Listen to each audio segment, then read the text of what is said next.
Aloha, ladies and gentlemen. My name is Helen, your chief mindfulness attendant for today. And on behalf of your philosophical captain, Professor Graham Parks, we'd like to welcome you aboard this East-West Center and UH Philosophy Department Airlines semi-mediated experience, providing non-stop service between being here in this place and there in other spaces. Some of us for the first time, all of us for the first time being here all together, and all of us for the last time, never again. Or according to Nietzsche, again and again.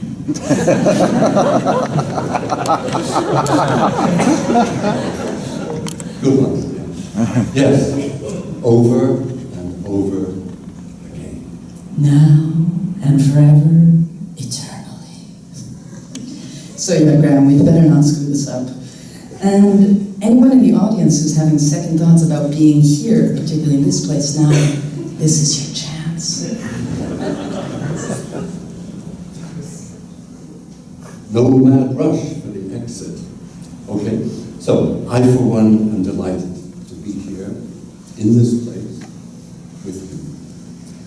And I'm grateful to my good friends Roger Ames and Peter Hershaw for seeing that this might be an opportunity to let us do something a bit different. Helen was grateful too, but now I'm not sure what's going on. Helen, are you here? I mean, I know you're here with us physically, but are you really here? Well, I'm here, but I'm also online too. It's called multitasking, Dad. Yeah, there we go. I just posted a photo update on Facebook about the performance, but it's a bit dim. There's not much to see so far. Well, just you wait. I'm sure it'll happen soon. But look, I told Peter and Roger that you would be here more than there during this performance. So can you try and be here with all your being? Hold on. How about that? Is that better, Dad? Way more better. And would you like me to arrange some more lights for you in here too? It's a bit dark, as I said. No, because we've got a sort of Plato's cave kind of thing going. Don't we? I mean, instead of my talking about the archetypal mood in the Western tradition, Falco sang it well, out of the dark into the light. Now we can perform it, and then everyone can sort of experience it together. So let me get this straight. You want everybody to get up and leave the theater? Because I'm not so sure if all these philosophers would be comfortable with this kind of touchy-feely, interactive theater stuff. Because, you know, I think they're usually used to something a bit more like this. Oh, wait, I got something. Hold on. Hey, look, Dad, it's you guys leaving the cave. No, that's a good one, Helen. No, what this is the Platonist booth, right? That out of the dark into the light. But we'll be taking our cues this afternoon from Zen Master Dogen and Friedrich Nietzsche. Quite a couple. And so, for them, there is no other place than this. Nowhere to go. So, that's where we're leaving it.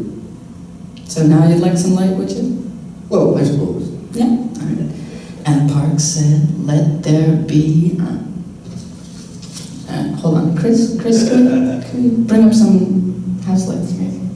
Full on 100%. Chris said he'd give it his all. Yeah. I should hope not. He's a good man. Yeah, it's good. Look, we're in the same place, but it looks totally different. Is that right? Sameness and difference? Yeah. So, anyway, we are going to be looking, as I said, from this Nietzschean and Zen perspective, at what's important about what we're doing right now, being physically in this place. For which there's no app yet. Well, no, not yet. And one more thing to mention before we start is the stillness movement continuum. That's basic for both Nietzsche and Dogen. The continuum from stillness to dynamic engagement with the world. Oh, okay. So here, up you get. Yeah. Yeah, no, I'm going to enact it. Look, this is another part of the performance. Get my birthday stocks now. Okay, I go over here to the left turn. I turn on my light. We've got spots. I take a drink of water. This is what people do before they give lectures. I take it, and then I say, I'd like to begin with a brief acknowledgement that Nietzsche did spend some of his life in a certain kind of there rather than here place. The man did, after all, have an exceptionally powerful imagination, and he used it to engage historical times and figures, spending a good amount of his time traveling in the past, as he put it, often through the medium of reading books. Good. I'll read that to you. After long practice in this art of travel, one can discover oneself in the process of becoming and transformation in Egypt and Greece, Byzantium and Rome, France and Germany, in the Renaissance and Reformation. Got to get around. So, he did, therefore, at times engage in being elsewhere, in a mental or imaginal space, rather than in the place he was in. And he did that in order to rediscover and compose himself. He let his awareness roam through a deeper form of imagining than mere daydreaming, and one that requires practice and effort. But if we go back even farther to prehistory, Nietzsche would say that it was actually impossible to be there or fully here then, because we were totally preoccupied with the business of staying alive. Human existence at the level of mere survival is driven by the instinct for self-preservation. Consider hunting, for example. We adopt the perspective of utility, experiencing things through the lens of their possible usefulness for us, and we engage in instrumental, goal-oriented thinking in terms of the means that will let us achieve the ends we desire. Now, the drawback here, which Zen masters like Dogen like to emphasize, is that a focus on ends and goals distracts us from what's actually going on in the place we're in right now. We interrupt this program with a word from our sponsor. But Helen, we don't have a sponsor. That is true, I lied. But hold on, because I have something perfect for this. It's jumping ahead a little, but let me show you this vintage Kodak advertisement. There's a parallel between the goal-oriented consciousness of the primitive hunter-gatherer and that of this Kodak moment hunter. In this effort, he's literally perceiving the world through the utilitarian lens, and even though his objective is to capture the moment through media for posterity or science, we should be similarly concerned about what effects this attitude has on our being in place. Indeed, we should. And what's interesting here is that for Nietzsche, staying alive actually requires not only approximations, but also errors and even downright lies. And he shows how these actually help preserve the species. Putting it more politely, we could say, in order to cope with life's dangers and difficulties, we need to operate on the basis of a whole variety of fictions. Through immense periods of time, the intellect produced nothing but errors. Some of them turned out to be useful and species-preserving. Articles of faith, such as the belief that there are enduring things, that there are things that stay the same, that there are things, substances, bodies of any kind. And this is just what the Buddha realized when sitting under the Bodhi tree. Correspondingly, for Nietzsche, these ideas are fictions because, in fact, the world is impermanent, changing at every moment. It's just that that's too much for most of us to deal with. In other words, Nietzsche writes, it was necessary that for a long time, changes in things not be seen, not be perceived. The beings who didn't see things exactly had an advantage over those who saw everything in flux. This means that we survive by constructing a merely mental, unreal world of abstractions, which helps to order the flow of experience by stopping it and chopping it up. And you could say that pixels, as we see here, are the digital tech equivalent or reflection of that mental process. And then we also got binary code. Yes, and even now, in the relative security of today's world, where you're more likely to get hit by a car than eaten by a saber-toothed tiger, we extend these abstracting practices into technologically constructed worlds, with the aid of digital media.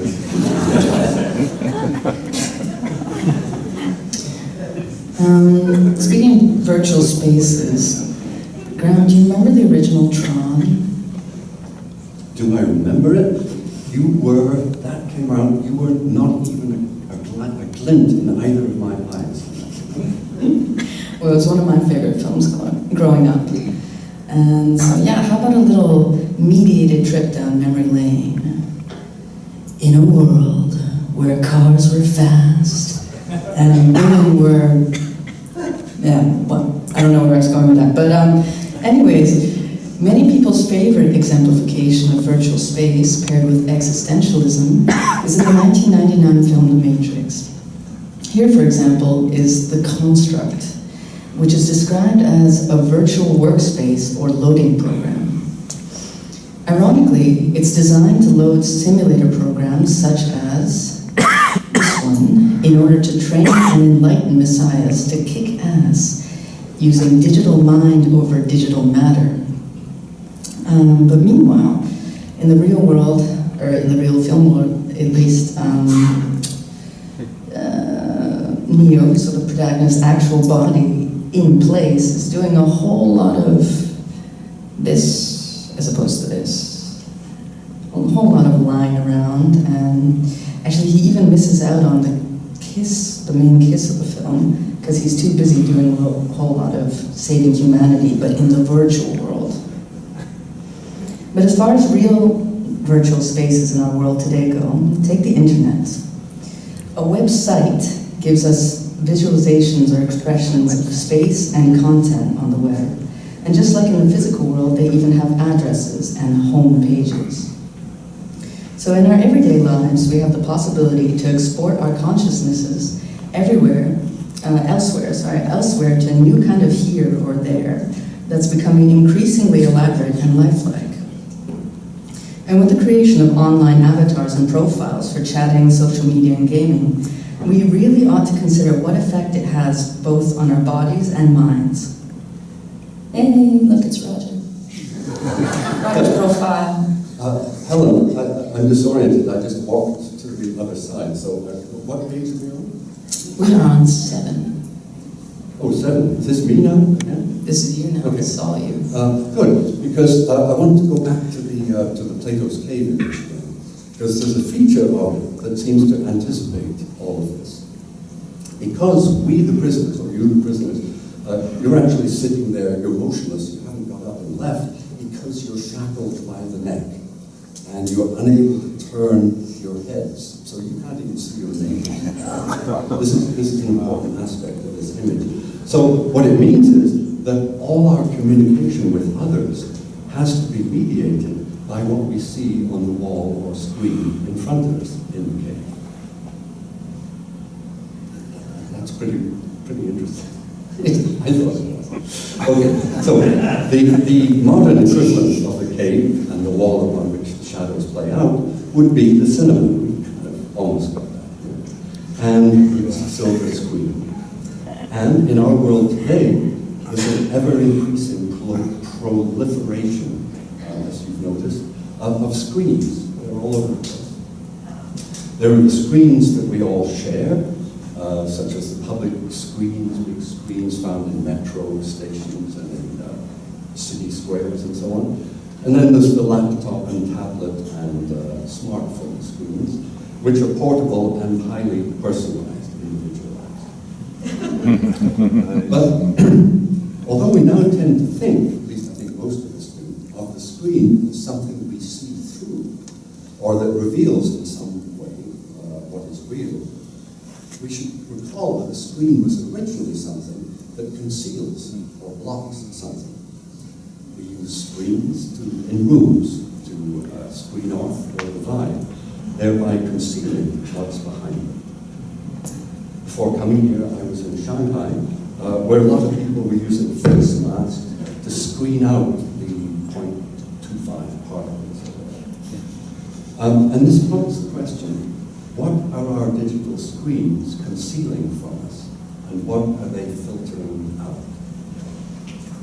Nietzsche would love this, because in talking about these newfangled screens, he'd be using the German term Bildschirm, which is literally an image shield. It's really interesting. You spend your day looking, the Germans do at least, looking at an image shield. So another question would then be, what are these images on our screens shielding us from?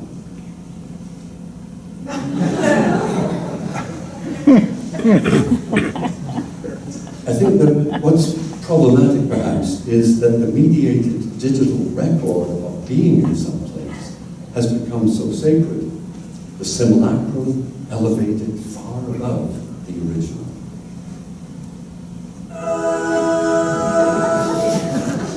And of course, it's all about sharing, so it tells me. And in sharing, I disseminate myself, or my self-image at least, through a variety of apps and their accompanying local platforms. Yeah, I'd like to go back to Kodak once again, which has actually built a share button into their latest digital camera. So thereby, they've married social media, the means to an end mindset, to the device itself. So you've actually got a button where you can kind of fast track it all the way through. And I've circled the slogan here, and it reads, "The real Kodak moment happens when you share." Yeah.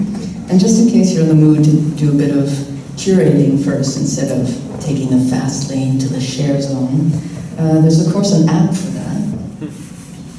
But first, I just want to take a quick look at the photo that they use. It reads, "A pod of whales passes close to the shore. Dave was speechless." It's almost like you're right there with him, Graham, isn't it? With Dave, those whales. More or less. Yeah. Which I'd like to point out, at least from here, well, from where I can see, is they're nowhere to be seen. So I just imagine that somehow Kodak wound up with a photo of some grad student having a nihilistic mujo moment as he contemplated the horizon beyond. And Kodak was then forced to reinvent the caption. But anyways, yeah, here you go, Graham. Yeah, I mean, I think most of my PhD students have had those nihilistic mujo moments. Yeah, they don't work well for Kodak moments, though, I don't think, yeah. Haven't you had? Okay, right. Photos that are important to you deserve an app of their own, one that prioritizes quality over quantity and transforms photos into beautiful moments worth sharing. Made you die, love. You imagine that? You miss the Augenblick. You miss that blink of an eye moment in the first place because you were preoccupied with snapping the shot or posing for the selfie. And now Kodak is trying to sell you something that produces a moment from the recorded image. But don't worry, Plato would like this too, because it will be beautiful, more beautiful, and you'll be able to share it Instantly, yeah. The kind of value being attached to the quest for these exquisite moments and the holy share is supernatural, and it's reaching even epic or mythical proportions. GoPro, be a hero. Yeah? Yeah, there's no end to the availability of such goal-oriented and goal-orienting aids and devices that we either strap to our heads or our bodies, or else use as appendages like a selfie stick. I mean, most tourist destinations in the world nowadays, you have to wear a mask because of all the selfie sticks that poke in the eye. Imagine the hunter with spear in hand. How does being fitted with a GoPro or armed with a selfie stick influence our behavior and experience of being in place? And does it affect us even when we aren't on the hunt for shareable Kodak moments? Does it limit our capacity to be present when we have these devices in our hands, on standby, just in case a worthy moment should present itself that we could miss but record and then share afterwards? Or, if we're prompted by a notification sound from the virtual world, are we obliged to respond and give away a portion of our attention? I knew that was coming, Helen, so what do I say? Now what? That's what you see. That's what the script says. Yeah. It's supposed to sound more spontaneous. Yeah. Okay, Wait, let's try it again. Let's try it again. You ready? Yeah. You ready? Okay. How about now? All right. And what's happening, Helen? No? How's it going? No, that's pretty good. Yeah. Come into contact with stillness and clarity for yourself. It's the reminder bell, the mindfulness app that I downloaded for you. It's, I quote, a great tool for everyone who wants to become more present in their life, exclamation mark. That's me. Yeah, that's you, yeah. Merry Christmas. It's also got guided meditations, walking meditations, sitting meditations, lake meditations, yoga, and a body scan. Dogen would love it. Okay, so, okay, now that we've been interrupted for the third time, or reminded to be mindful, let's just give this great tool a try. I suggest that we just be here in this place together for a while. It would be an informal version of what Dogen calls just sitting. You're already just sitting, so that's what it's about. But it's something that will let us experience the stillness end of the stillness movement spectrum. All right, well, if you think they're up to it. Get some more light in here.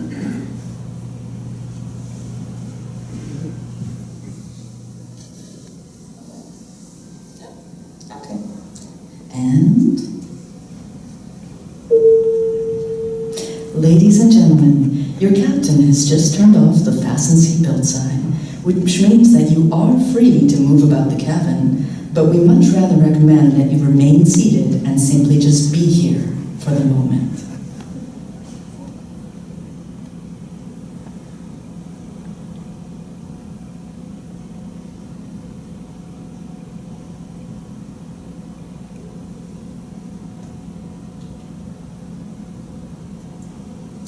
I think, Helen, we're going to have a bit more light. Does the house lights up a little?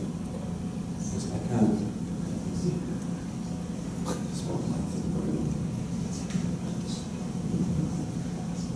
Graham, just go with it. Just be. Don't speak.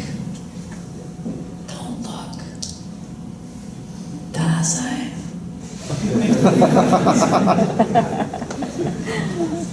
I suppose I was asking for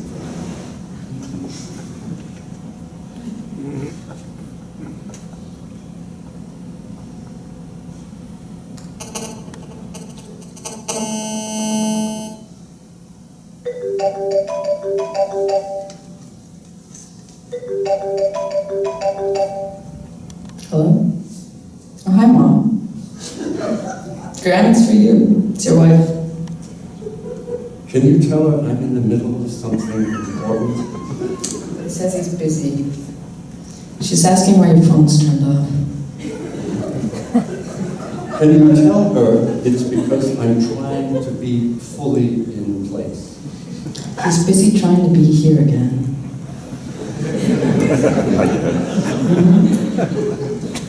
Yeah. She says it's urgent. But how urgent? So tell her I'm trying to be here with an audience, in front of an audience, a large audience, full house. Tell her. He's asking how urgent. No, he's not alone. She hung up. She says you'll discuss this later. I'm sure we shall. But anyway, it's always better face to face, isn't it? Okay, where are we at? All right. In any case, what sort of a transition is that? In any good case. one. I'm sorry. You wrote it. Just be confident. The Just go with writer it. ought to have thought of something better than that. I think the Zen people would be quite happy with how Nietzsche frames the alternatives to being distracted or in mere survival mode. Here's the alternative. Instead of being driven by the instinct for self-preservation, we can allow the play drive, the famous Spieltrieb, to get into the act. Instead of being confined to the perspective of utility, we can entertain many other perspectives: aesthetic, creationary, evolutionary. Instead of instrumental thinking, we can open up to a thinking that comes from the things themselves. A move from ich denke to es denkt, from I think to it thinks.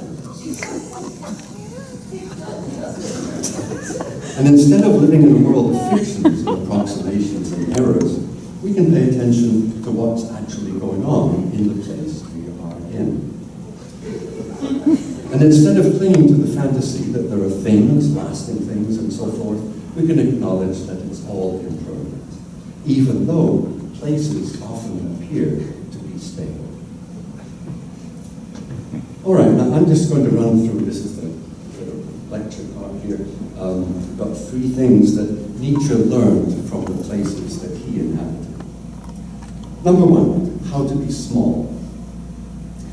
One has to be close to the flowers, the grass, and the butterflies as a child is, who is not very much bigger than they are. Whoever wants to partake of all good things must know sometimes how to be small.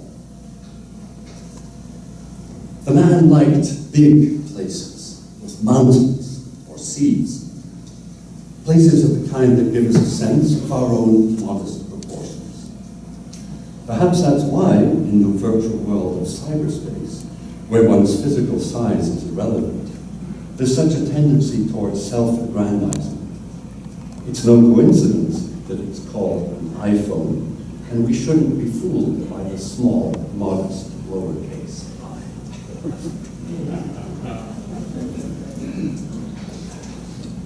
Not being the most gregarious of men, Nietzsche got much of his sense of connectedness from the places that he favored. During the first of several summers he spent in Sils Maria in the Oberhenkelen, he wrote this: "How fortunate is one who can say of a place, there are certainly greater and fairer things in nature, but this is something intimate and familiar to me, related by blood, and more indeed than that." People who don't spend much time outside or in place can easily get their feeling of connectedness through social media and from being members of online or virtual communities. But the quality of such constant connectivity lacks a sense of the body and of the natural environment in which the body evolved over hundreds of thousands of years. Without face-to-face presence, it's impossible to read body language, see emotions and facial expressions, and do so many other things that the Confucians think are basic to interacting with other people. A third thing that Nietzsche got from the place he was fond of was a sense of what he called the dead world, which for him was a stimulus to live life more fully. He wrote, "The dead world, eternally moved and without error, force against force. It's a feast and festival to go over from this world into the dead world. We become quite true. We perfect ourselves. Death has to be reinterpreted. We reconcile ourselves with what is real, which is death. I have a feeling that Helen Nietzsche is being upstaged by the visuals here. But okay, no, here we go. Is it because the natural world is so full of death, because so full of life, that so many of us tend to want to avoid it? Because natural phenomena are radically impermanent, even though nature as a whole is perpetually self-renewing. They remind us of our inevitable death, that we will have to leave everything behind. Though our Facebook accounts apparently may survive us for a while.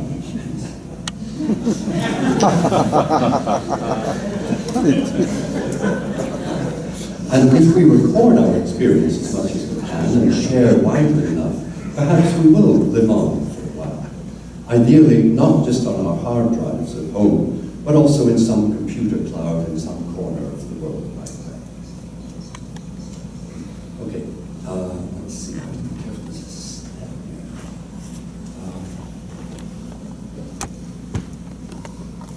This is part of the performance. Everything means something. Okay, I suppose my main concern about contemporary communications technology is the effect it has on the frequent user. The earliest warning about this comes to us across some 2,400 years from one of my favorite thinkers, Zhuangzi, the Heraclitus of China and godfather of Chan and Zen, whom Nietzsche would have loved and admired had he known him. Zhuangzi tells the story of the young man who sees an old man laboriously pulling water out of a well to water his vegetable garden. He says to the old man that there's a device called a well sweep that he could use to make the task much easier. The old man curtly dismisses the suggestion, citing not any adverse effect on the environment, but rather the adverse effect on the user of the gadget. Frequent use of such gadgets, he says, will give the user a machine heart. The first German translation is great. Ein Maschinenherz. You definitely don't want one of those. Because that's close to most of the ways that the natural world works, and so is likely to get us into trouble in the long run. And the more time we spend in the digital world of ones and zeros, on or off, black or white, yes or no, like or dislike, thumbs up or down, Tinder swipe left or right, the more we become like before.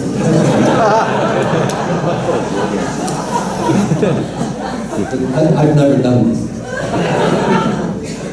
The more time we spend doing this stuff, the more we become like the former president of this great country, George W. Bush. Either you're with us or you're against us. One or the other. This mentality, his mentality, is the polar opposite to that of Nietzsche, who denies that there even are opposites in reality, which is rather a field of spectrums and continuums, infinite shades of gray, rather than any black or white. More recently, the novelist J.M. Coetzee issued an eloquent warning through the persona of himself as a young computer programmer in London during the 1960s. Can we stop this one? Don't we have a slide of him? Nope. Okay. All right. Here's what he says. There are many alternative logics, he is convinced, each just as good as the logic of either or. The threat of the computer is that it will burn either or paths into the brains of its users, and thus lock them irreversibly into its binary logic. Oh, I worry about the youth of today being thus locked in, but Helen assures me that some kind of Benjaminian flânerie is, after all, possible in virtual space. Graham, could you briefly clarify what you mean by flannery? Wandering around with no particular goal. While doing this, I'll do something rather utilitarian. So move this over here. All right, so for those of you who aren't familiar with video games, I have, as an example here, Assassin's Creed Brotherhood came out several years ago. There's a lot of violence usually when you play a main quest. Then you have the possibility of doing side quests. And then what's cool nowadays is you have the possibility of doing what's called free roaming.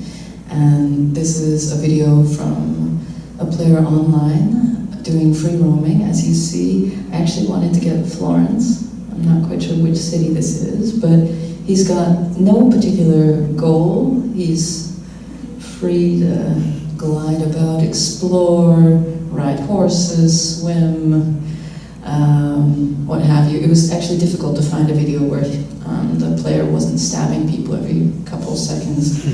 But yeah, so luckily I found one without excessive violence. Oh, I hope he doesn't kill anyone. Anyways, yeah, so this kind of aimless flannery is possible, and due to the technological advances, let me just give you another example. This is Red Dead Redemption. Also found one with not too much cowboying around. But yeah, this game especially, you don't quite see it right here, but due to the technological advances, you've got changes in weather, sunlight, extremely rich sound effects and soundscapes. And so the question is, what kind of thoughts or philosophy or feelings can be inspired by spending time in these virtual spaces? Because, yeah, sure, at the end of the day, they are kind of finite worlds, but they are getting larger and larger, and therefore, yeah, you can't condemn them completely, and there's a lot to be said for them. So, Graham, next Sunday, you and me, RPG? Yeah. Maybe. No, that's our point. That the point is that these reflections on place, I think, aim at greater awareness. An awareness of what is up to each one of us. And so the point is not to condemn this technology, but following Heidegger, to question it and to ask especially to what extent all these apps and gadgets are really enhancing our lives and helping us to flourish. Our concern is to leave the option open for striking some kind of dynamic balance between immediate and digital experience, between the natural and the technological, between physical places and virtual spaces. And the one theme that we haven't covered, and it's just time to do it, is the stillness and movement in place. Nietzsche himself was often motionless in the places he lived in. His recurring migraine headaches would force him to spend 72 hours in bed at a stretch, hardly moving except to get up occasionally to vomit. This is Nietzsche at rest, corresponding in some bizarre sense to Dogen's just sitting. I say this because Nietzsche learned so much from these periods of incapacitation. His favorite book, Thus Spoke Zarathustra, the protagonist, Zarathustra, undergoes several episodes of just lying, struck down and laid out cold. And each of these episodes precedes a deeper insight into his thought of eternal recurrence. But Nietzsche preferred to be moving. In letters from many different places, he reports that he is walking for 7 to 8 hours a day, and he sometimes uses the word marschieren. So he really strode out. He used to be military man. He marched out there. By choice, he was the complete opposite of the archetypal thinker in the Western tradition, who thinks and writes while sitting indoors.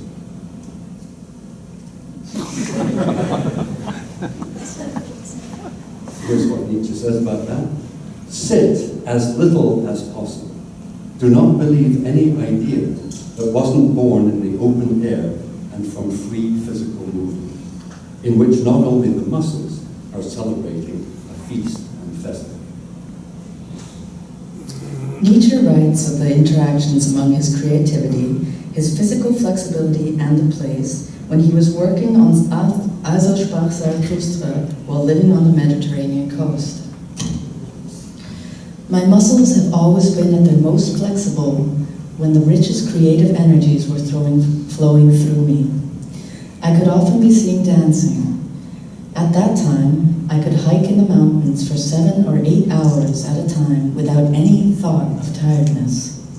I slept well. I laughed a lot. One of Nietzsche's key images and practices for being here is the dance, because in the dance, the body moves in response to the place it's in and to the music that's going on in that place. Insofar as Nietzsche eventually becomes the philosopher Dionysus, he dances not only as a prelude or accompaniment to philosophical thinking, but even as a kind or way of thinking.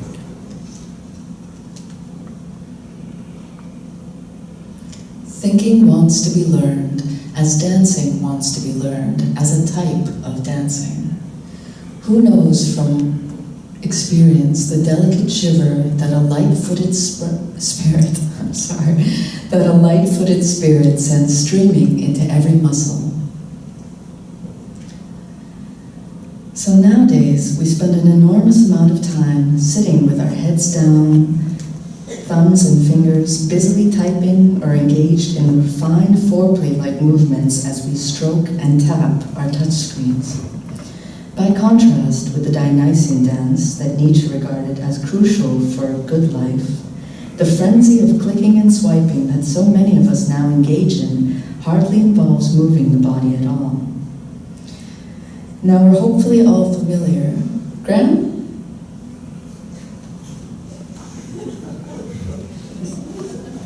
Has somebody seen my father? I can't quite see him from here.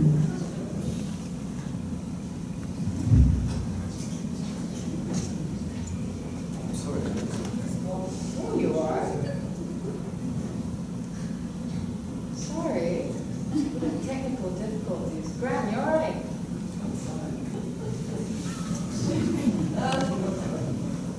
You're supposed to be dancing, not clicking, whatever you're doing.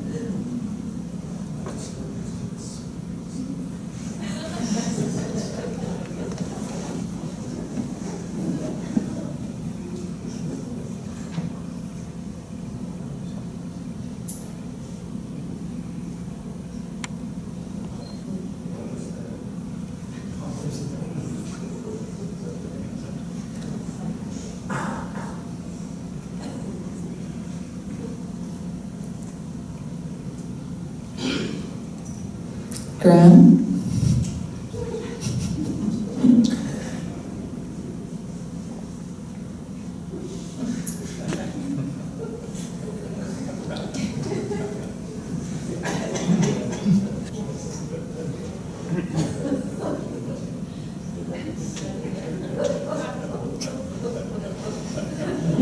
So, I noticed from experience, he's got his earphones in and he can't hear a thing. I've had it where I came up to the hotel room after getting a coffee. It's dark in the room and he's dancing around and I'm screaming at him and he has no idea. And so, yeah. Now we're hopefully all familiar with this Nietzsche quote. All those who were seen dancing were thought to be insane by those who could not hear the music.